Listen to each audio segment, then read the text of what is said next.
ফেনীর জনসভাস্থলে আছেন আমাদের সহকর্মী মাজহারুল ইসলাম, সেখান থেকে সরাসরি যোগ দিচ্ছেন তিনি। মাজহার, যেই জনসভা আপনি নিশ্চয়ই আমাকে শুনতে পাচ্ছেন, সেই জনসভার সবশেষ কি অবস্থা আছে সেটা একটু আমাদেরকে জানাবেন মাজহার। ফেনী পাইলট স্কুল মাঠে যে জনসমাবেশ চলছে সেটি কিন্তু সকাল 8টায় শুরু হয়েছে। ইতিমধ্যেই সমাবেশ লোকে লোকারণ্য, অর্থাৎ নেতা কর্মীদের ভিড়ে সমাবেশ লোকে লোকারণ্য হয়েছে। আমি যদি আপনাকে পেছনের অর্থাৎ যে অংশটি যেখানে জনসমুদ্রে পরিণত হচ্ছে ফেনীর পাইলট স্কুল মাঠের জনসভা, আমি দেখছি যে প্রধান যে স্টেজ সেখানে মূলত এখন বক্তব্য রাখছেন দলটির যারা প্রার্থী রয়েছেন। ফেনীর তিনটি আসন রয়েছে, 3টি আসনের মধ্যে ফেনী 1 আসনে জামাতের প্রার্থী, ফেনী 3 আসনে জামাতের প্রার্থী, আর ফেনী 2 যে আসনটি সেখানে এবি পার্টির চেয়ারম্যান মুজিবুর রহমান মঞ্জু 3 আসনের প্রার্থী। ইতিমধ্যেই 3 প্রার্থী চলে এসেছেন এবং আজকের এই সমাবেশের যিনি প্রধান অতিথি ডাক্তার শফিকুর রহমান, তিনি পথে আছেন।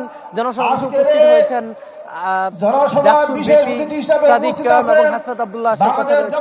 সকাল 8টায় কিন্তু এই জনসমাবেশ শুরু হয়েছে, অর্থাৎ স্থানীয় নেতাকর্মীরা ভোর থেকে এই জনসমাবেশ আসতে থাকেন। সমাবেশে যে জিনিসগুলো উঠে এসেছে সেটি হচ্ছে যে আগামী জাতীয় সংসদ নির্বাচনকে কেন্দ্র করে তারা নানা ধরনের আশঙ্কা করছেন যে এখনই যে ধরনের প্রতিহিংসার রাজনীতি শুরু হয়েছে এভাবে চলতে থাকে নির্বাচন সুষ্ঠু হবে কিনা, এমন আশঙ্কার কথাও তারা বলেছেন।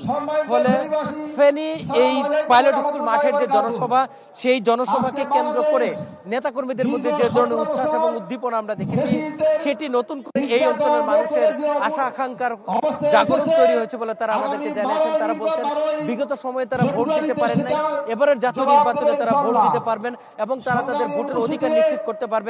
সরকার সেই ব্যবস্থা নিশ্চিত করবে, এমন কথাই তারা বলেছেন।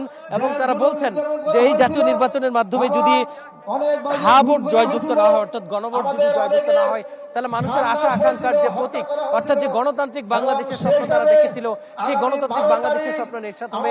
একটু অবাধ সুষ্ঠু নির্বাচনের প্রত্যাশা, ফেনীর উন্নয়নের প্রত্যাশা। ফেনীবাসী এতদিন যে উন্নয়ন থেকে বঞ্চিত ছিল, এর মাধ্যমে তারা উন্নয়ন ফিরে পাবেন এবং আগামী নির্বাচনে তারা তাদের ভোটাধিকার প্রয়োগ করতে পারবেন এবং প্রত্যাশার কথা তারা বলছেন। এই ছিল আমার কাছ থেকে ফেনী পাইলট স্কুল মাঠে বাংলাদেশ জামাত ইসলামের যে জনগণ সেই সম্পর্কিত